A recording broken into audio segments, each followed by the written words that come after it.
तुझे कोई कुछ भी त्यागी तब से मुझे लगा है। तू भारत का सच्चा प्रतिनिधि, तू स्वराज्य का सखा सगा है।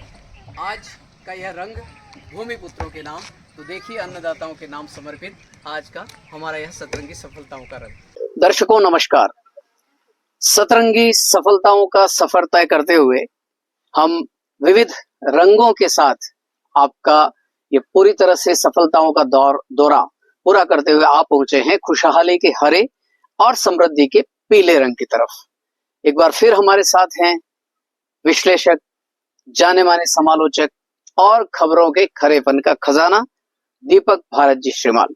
दीपक जी नमस्कार। नमस्कार जी, नमस्कार। सतरंगी सफलताओं का जो सफर हमने शुरू किया था हमारे दर्शकों के साथ, उसको हम लेकर आ पहुंचे हैं खुशहाली के हरे और समृद्धि के पीले रंग की तरफ।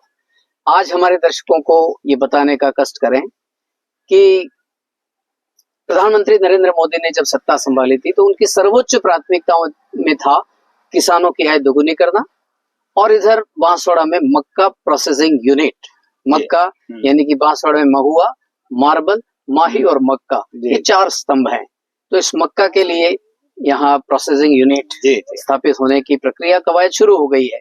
हमारे दर्शकों को बताएं कि किसानों की आय दोगुनी होने का इस जिले में सिनेरियो क्या है और मक्का प्रोसेसिंग यूनिट प्रारंभ हो जाने के बाद में यहाँ किस तरह का कायाकल्प होगा। जी, सबसे पहले किसानों की दुगनी आय के ऊपर हम बात कर लेते हैं जी, क्योंकि यहाँ पर जो संस्थाएं काम करने के लिए आई थी उसमें सबसे बड़ी जो है ग्रामीण विकास ट्रस्ट करके था, उसके बाद में सदगुरु फाउंडेशन ने भी काम किया है जी, और उसके बाद में रिलायंस फाउंडेशन ने भी काम किया है जी।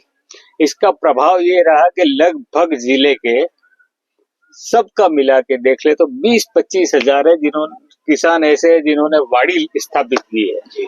वाड़ी के मायने ये होते हैं खेत का एक टुकड़ा जी, भाग, क्योंकि बांसवाड़ा जिले में किसानों के पास जमीन सबसे कम है जी। किसी के पास 1.5-2 बीघा जमीन भी है, 2.5 बीघा जमीन भी है, बड़ी बड़ी जमीन है यहाँ नहीं है, तो छोटी जमीन है। तो जो वाड़ी परियोजना आई थी जी, उस वाड़ी परियोजना ने कमाल करके दिखाया। लोग सब्जी भी पैदा करने लग गए क्योंकि 20 पौधे भी उनके साथ दिए जाते थे। तो एक जो चमत्कार जिसको कहा जाता है, उसके बाद शुरुआत हुई कि खेती में नवाचार क्या किए जाए जी। शिमला मिर्च जी, वो भी अलग अलग रंगों की। तो उसके बाद में जो उत्पादन शुरू हुआ जी, उस उत्पादन ने यहाँ के किसानों की आय को दुगुनी नहीं चौगुनी कर दिया। क्या बात। और अभी जब प्रधानमंत्री यहाँ आए थे तो उनके सामने जी, उस किसान ने बताया कि दुगुनी नहीं साहब, मैंने तो चौगुनी करके दिखा दी। तो ये यथार्थ है, सपना नहीं है जी। तो यही सपना, क्योंकि उसके ऊपर आता है कि आगे बड़े पॉली हाउस स्थापित हुए, वहां पर भी ये अलग अलग सब्जियां आए, तो सबसे बड़ा प्रभाव ये रहा कि स्वास्थ्य भी लोगों का उन्नत हुआ जी, और काफी प्रभाव पड़ा। अब हम बात कर लेते हैं मक्का की जी। तो आपको याद दिला दूं कि ये मक्का प्रोसेस यूनिट जी, क्योंकि जब मनमोहन सिंह की सरकार थी जी, तब एक प्रतियोगिता हुई थी 1 MP 1 आइडिया जी, जिसके अंदर एक सांसद को एक आइडिया देना था जी। तो उस समय मैंने मक्का के ऊपर पूरा प्लान बना के गवर्नमेंट को दिया था। गहन और विस्तृत प्लान था दीपक जी। जी, क्योंकि वो है ना कि मेरे किरदार को अगर पहचानना है तो मेरे पास चले आओ, क्या बात, वरना यहाँ वहाँ की बातें तो आपको गुमराह करेगी। जी, क्या बात। तो उस समय क्या हुआ कि जो प्रतियोगिता हो गई जी, लेकिन जिसको कहते हैं ना कुछ जाल बुने जाते हैं, कुछ लोगों ने जाल बुने, तो तब तात्कालिक सांसद जो भी थे, नाम नहीं लेना चाहूंगा, उन्होंने उस प्रतियोगिता को निरस्त करा दिया जी। खैर उसके बाद में काफी षड्यंत्र होते रहे, लेकिन जो मेरे मूल जो भावना थी जी, तो मक्का प्रोसेस यूनिट यहाँ की तस्वीर और तकदीर बदल क्योंकि 12मासी फसल एक तरह से मक्का यहाँ जी, साल में 3-4 बार यहाँ मक्का पैदा होती है जी। तो मैंने कहा कि क्यों नहीं इसका उपयोग किया जाए जी, और वो जो प्रोजेक्ट दिया था, तो लेकिन ये सरकार आई, मोदी सरकार आई, तो संभवतः वही प्रोजेक्ट काम कर रहा है जी। और अब यहाँ पे जब मक्का प्रोसेस यूनिट लगेगी जी, तो आप कल्पना नहीं कर सकते हो कि यहाँ पर ग्लूकोज की फैक्ट्री भी लग सकती है जी। वो प्लांट इतना बड़ा प्लांट है, करोड़ों का प्लांट है।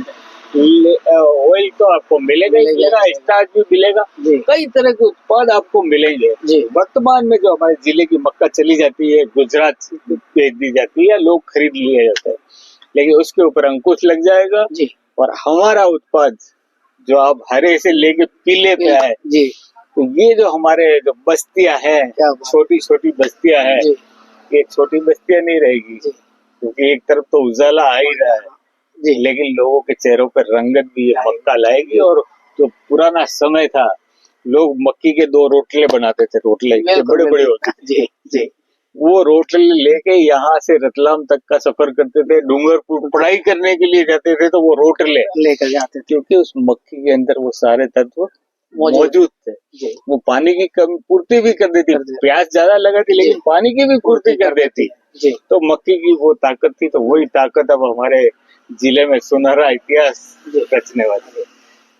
दर्शकों, दीपक जी ने जितना विस्तृत गहनता के साथ में किसानों की आय दुगुनी नहीं चौगुनी होने और मक्का कैसे यहाँ का कायाकल्प करने वाली है, बांसवाड़ा जिले के किसानों की और किसानों के साथ साथ अन्य लोगों की तकदीर बदलने वाली है, इस विषय में हमारा मार्गदर्शन किया। दीपक जी, 2 बातों के लिए आपको बधाई देना चाहेंगे और दर्शकों की तरफ से धन्यवाद भी देना चाहेंगे।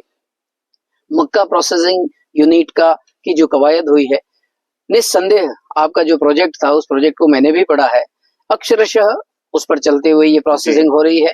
और दूसरी बात आपने जो कही थी जाल बुनने की या षड्यंत्र वाली बात, तो मुझे इसमें एक सप्लीमेंट जोड़ना है इस चीज में, बिल्कुल कि जैसे हम गेहूं की फसल देख रहे हैं, तो गेहूं की फसल में इतना खरपतवार नहीं होता, लेकिन मक्का की फसल है, उसे खरपतवार को के साथ संघर्ष करते हुए, उस खरपतवार को बिल्कुल नेस्त नाबूद करते हुए ऊंचे उठने होता है। तो मक्का का वही पौधा सबसे ज्यादा ऊपर उठता है, उसी पर सबसे ज्यादा ताकतवर, मजबूत, अधिक दानों वाला भुट्टा लगता है, जो खरपतवार का ज्यादा सामना करता है। तो आती रहेंगी खरपतवारें, लेकिन फिर भी मक्का आप ही की तरह बांसवाड़ा की तकदीर बदलेगा। वर्ष विराम 2025 में हमारा सतरंगी सफलताओं का दौर जारी है। आप हमारे साथ जुड़े रहिए और देखते रहिए दीपक जी और मैं प्रकाश पंड्या के साथ हमारा सतरंगी सफलताओं का ये सफरनामा। और साथ साथ हमारे दर्शकों से अपील भी करेंगे क्योंकि खाने में ज्यादा से ज्यादा उपयोग आप मक्की का करें। ये मक्की आपके स्वास्थ्य के लिए बहुत लाभदायक है, जबकि गेहूं आपकी बीमारियों को आमंत्रित कर रहा है। तो जिसको हम कहते हैं ना 5 तत्व मिला के आटा बनाया जा रहा है, तो श्री अन्न जिसका प्रधानमंत्री जी ने नाम दिया है। तो ये 5 तत्व आप मिला के खाए दोस्तों, खाली गेहूं खाएंगे बीमारियां हो सकती है आपके पास ज्यादा आएगी। और जब आप इस अनाज के ऊपर रहेंगे जिसको हम कच्चा अनाज भी कहते हैं, तो आपका स्वास्थ्य सेहत ही सेहत। बहुत धन्यवाद दीपक, धन्यवाद।